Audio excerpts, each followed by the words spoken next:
রাতের আকাশ হঠাৎ আলোকিত হয়ে উঠল লাল আগুনে। কেউ জানে না ঠিক কোথা থেকে সেই আগুনের রেখা ছুটে গেল আকাশ ছিঁড়ে। কিন্তু এক মুহূর্তে বুঝে গেল গোটা বিশ্ব, ইরান কিছু একটা পরীক্ষা চালিয়েছে, এমন কিছু যা হয়তো মধ্যপ্রাচ্যের ইতিহাসই বদলে দিতে পারে। তাহলে ইরান কি এমন গোপন অস্ত্র তৈরি করলো যেটা দেখে ইসরায়েল ও আমেরিকা ভয়তে কাঁপছে? স্বাগতম আপনাকে রহস্যের ঝিলমিলের আরও একটা নতুন ভিডিওতে। আর আপনি যদি আমাদের নতুন বন্ধু হয়ে থাকেন তাহলে দয়া করে চ্যানেলটি সাবস্ক্রাইব করুন। চলুন দেখে নেওয়া যাক ইরানের গোপন অস্ত্র। ইরানের ক্ষেপণাস্ত্র প্রোগ্রামে গভীরে আছে এক রহস্যের নাম রাস্তাকিস। পশ্চিমে গবেষক আর ইসরায়েলি সূত্রের তথ্য বলছে এই মিসাইলের দৈর্ঘ্য 20 মিটারেরও বেশি, ওজন প্রায় 23 টন, যা ইরানের তৈরি সবচেয়ে ভারী ক্ষেপণাস্ত্রগুলোর মধ্যে একটি। এর যুদ্ধমুখের ওজনই প্রায় 1500 থেকে 1800 কেজি, যার বিস্ফোরণ শক্তি টিএনটির প্রায় 20 টনের সমান। ভাবুন তো, এই একটিমাত্র মিসাইলে একটা বড় সামরিক ঘাঁটি মুহূর্তে নিশ্চিহ্ন করে দিতে পারে।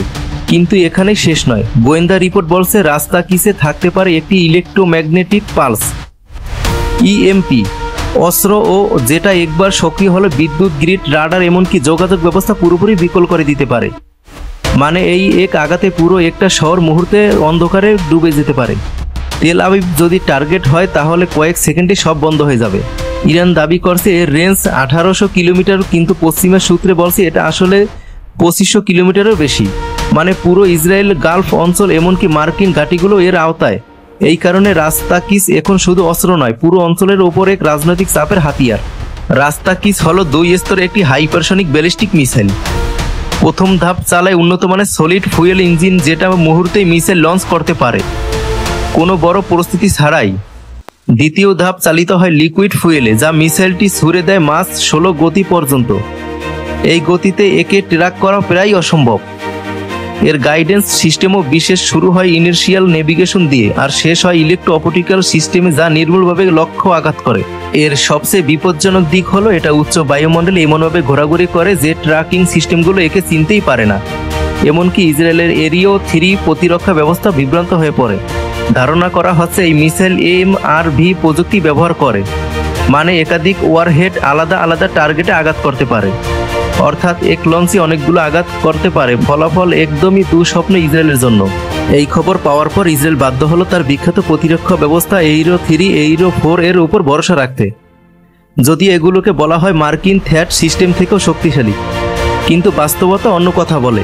প্রমিস 3 অপারেশনের সময় এই প্রতিরক্ষা ব্যবস্থাগুলো একদম ব্যর্থ হয়েছিল।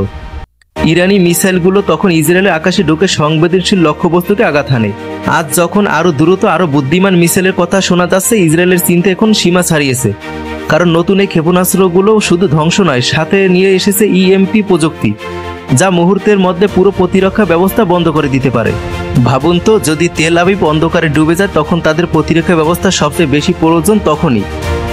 রাজনৈতিকভাবে কিছু ইসরায়েলি নেতারা এখন বলছে মার্কিন যুক্তরাষ্ট্র ও আঞ্চলিক দেশগুলোর সঙ্গে একটি গোল্ডেন ডোম জোট গঠন করা দরকার, যাতে একসাথে ইরানের হুমকি মোকাবিলা করা যায়।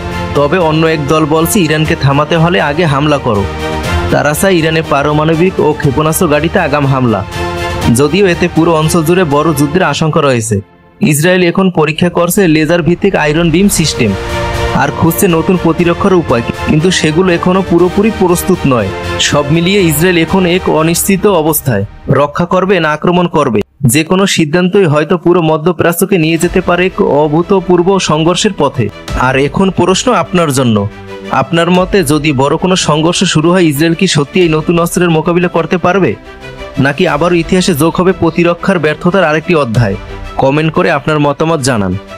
আর এরকম ভিডিও পেতে চ্যানেলটি সাবস্ক্রাইব করুন। দেখা হবে কোনো এক নতুন ভিডিওতে। সে পর্যন্ত ভালো থাকুন। ধন্যবাদ।